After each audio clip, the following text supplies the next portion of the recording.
एक गांव में एक गरीब किसान रहा करता था जिसका नाम बीरू था।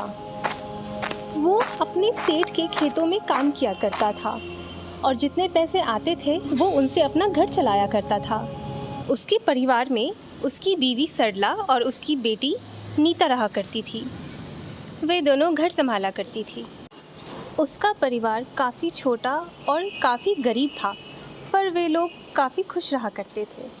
पर एक दिन जब बीरू खेत से काम करके घर वापस लौट रहा था कि तभी उसे चक्कर आया और वो वहाँ बेहोश होकर नीचे गिर पड़ा। ये देखकर उसकी बीवी सरला दौड़ती हुई उसके पास आई और वहाँ आकर रोने लगी। हे भगवान, ये मेरे पति को क्या हो गया? ये देखते के साथ नीता भी वहाँ दौड़ती हुई आई। वो भी अपने पिता को ऐसे बेहोश पड़ा देखकर काफ़ी चिंतित हो गई। फिर उसने अपनी माँ को दिलासा देकर कहा कि माँ, तुम रो मत, मैं अभी डॉक्टर साहब को फ़ोन लगाती हूँ। वो यहाँ आएंगे और पिताजी का इलाज करेंगे। फिर डॉक्टर साहब आते हैं और बीरू का इलाज करते हैं और वो सरला को ये बताते हैं कि बीरू को एक गंभीर बीमारी है। इस वजह से जल्द बीरू का लिवर ट्रांसप्लांट कराना पड़ेगा और इसके लिए लाखों रुपए लगेंगे। जब आपको ऑपरेशन कराना होगा तब आप मुझे बताइएगा, मैं आ जाऊंगा। ऐसा कहकर डॉक्टर साहब वहाँ से चले जाते हैं।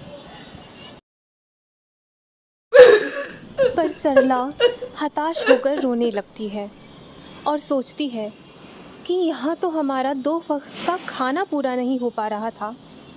हम लाख रुपए लाएंगे कहाँ से? कैसे इनका इलाज करा पाऊंगी मैं? नीता उन्हें संभालते हुए कहती है कि माँ, तुम चिंता मत करो, हम कुछ ना कुछ ज़रूर कर लेंगे। कहीं ना कहीं से पैसे ज़रूर जुटा लेंगे हम और पिताजी का इलाज करेंगे। तुम रो मत माँ, हम कुछ ना कुछ कर लेंगे।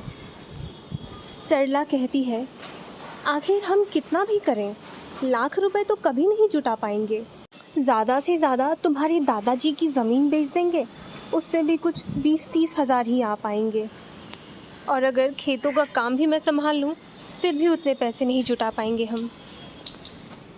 कुछ दिन बीत गए पर सरला और नीता पैसे जुटाने का इंतज़ाम नहीं कर पाए। सरला अपनी माँ से आकर कहती है, माँ, कुछ खाने को है क्या? भूख लगी है। फिर सरला कहती है, अरे बेटी, खाने को कैसे दूँ मैं तुम्हें? 1 हफ्ता हो चुका है, पैसों का तो इंतज़ाम ही नहीं हुआ है। जो बचे खुचे पैसे थे उनसे तो तुम्हारे बाबूजी की दवाइयाँ आ गई और खाना, बस अब तो ना राशन है ना पैसे। नीता कहती है, माँ, हम एक काम करते हैं, ज़मीन बेचकर अगर हम 20-30 हज़ार भी जुटा ले और हम एक काम पकड़ लेते हैं, वो बलबीर का ढाबा है ना, हम वहाँ जाते हैं और उनसे कुछ काम मांगते हैं। उनका ढाबा भी तो सेठ जी की ज़मीन पर ही है, शायद वो हमारी कुछ मदद कर दे। सरला कहती है, ठीक कहती हो, हम कल सुबह ही उनके पास चलते हैं और उनसे कुछ काम मांगते हैं। कुछ ना कुछ काम तो वो हमें दे ही देंगे। आखिरकार तुम्हारे बाबूजी ने सेठ जी के लिए इतना काम जो किया है और बलबीर भी तो उनके छोटे भाई जैसा ही है। कल सुबह होकर सरला और नीता बलबीर के ढाबे पर जाती है और उनसे जाकर कहती है, अरे बलबीर भैया, आपसे कुछ मदद चाहिए थी। आप तो जानते ही हैं कि नीता के पिताजी कितने बीमार हैं। हमारे घर का तो राशन भी ख़त्म हो चुका है और जो बचे कुचे पैसे थे उनसे तो दवाइयाँ आ गई। अब तो ना पैसे बचे हैं ना राशन। तुम हमें अपने ढाबे पे कोई काम दे दो, छोटा मोटा काम ही दे दो, हम वो काम कर लेंगे। हमें कोई दिक्कत नहीं होगी और कुछ पैसे दे दिया करना। ज़रूरत पड़े तो हम ज़्यादा देर तक भी काम करने को तैयार हैं, बस कोई काम दे दो हमें। ये सुनकर बलवीर कुछ देर सोचता है और कहता है, अरे भाभी, यहाँ मेरे ढाबे पर कोई काम तो नहीं है फ़िलहाल, पर हाँ, शायद आप बर्तन धोने का काम कर सकती हैं, अगर आप कर पाएँ तो। क्योंकि बर्तन धोने के लिए अभी तो कोई नहीं है हमारे यहाँ, तो आप हमारे यहाँ बर्तन धो दिया करिएगा। रोज़ सुबह और शाम के बर्तन धोने होते हैं, आपको दोनों समय आकर बर्तन पूरी तरीके से धोना पड़ेगा। और हाँ, मैं महीने के पैसे नहीं दूंगा, मैं रोज़ के पैसे दूंगा। मैं सुबह और शाम मिलाकर आप दोनों को 50-50 दूंगा। नीता और सरला की ऐसी मजबूरी थी कि वो 50 रुपये प्रतिदिन में भी बलवीर के यहाँ काम करने लग गए, और जो पैसे आते थे वो बीरू के खाने और दवाइयों में चले जाते थे। ऑपरेशन के लिए तो पैसा बचता ही नहीं था। एक दिन सरला आती है और वीरू को उठाती है खाना खाने के लिए। वीरू देखता है कि सरला के हाथों में खाना और दवाई है। वीरू उससे पूछता है, अरे सरला, ये खाने और दवाई के पैसे कहाँ से आए?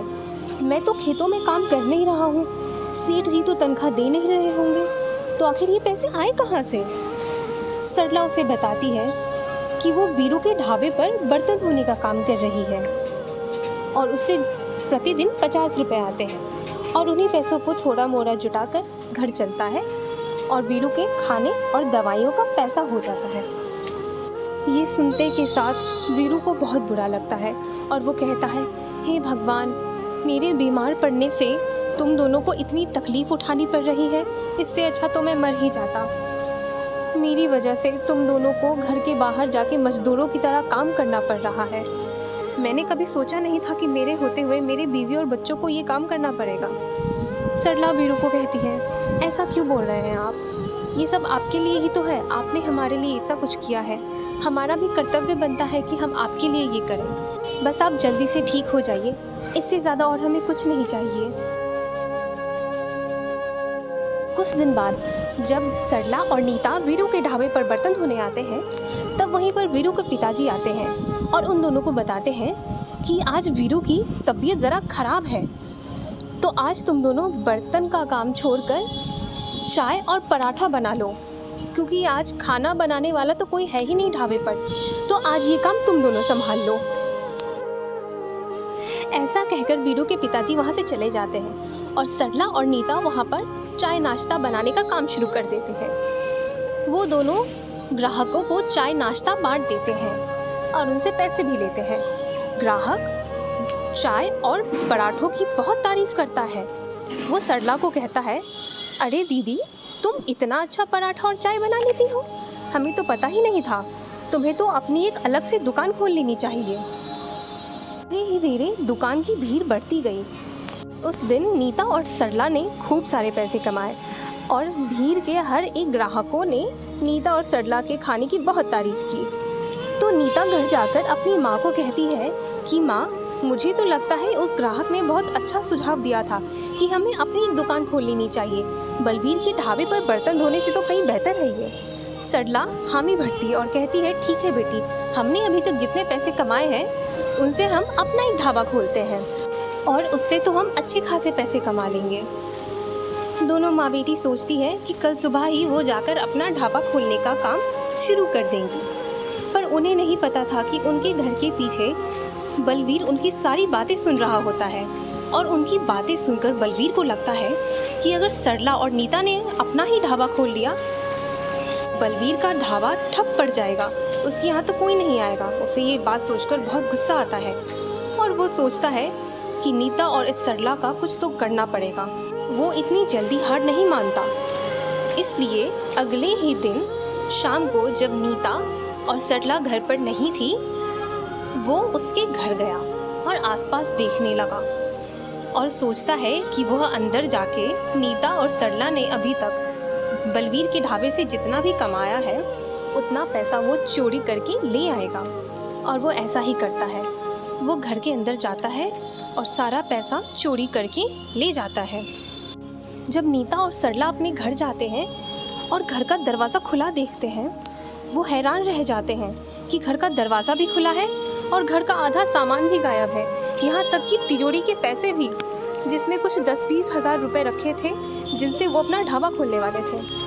वो जाकर पुलिस को कंप्लेन करते हैं और पुलिस उन्हें कहते हैं कि वो जल्द से जल्द चोर का पता लगा लेंगे। और ठीक ऐसा ही होता है। अगले ही दिन पुलिस बलवीर को पकड़ लेते हैं और कहते हैं कि यही था आपका चोर जिसने आपके घर पे चोरी की थी। ये नहीं चाहता था कि आप उन पैसों से अपना ढाबा खोलें। अगर आप अपना ढाबा खोलती तो बलवीर का ढाबा ठप पड़ जाता, इसलिए उसने आपके घर से चोरी कर ली। ऐसा कहकर पुलिस बलवीर को ले जाती है और नीता और सरला दोनों माँ बेटी मिलकर अपना ढाबा खोलते हैं उन पैसों से। और वो दोनों पैसे कमाकर बीरू का इलाज कराते हैं और गांव में अपना एक सुंदर सा मकान बनाते हैं। अगर आपको हमारी ये वीडियो पसंद आई तो हमारे चैनल को सब्सक्राइब करें, वीडियो को लाइक करें और अपने दोस्तों के साथ शेयर करना ना भूलें। धन्यवाद।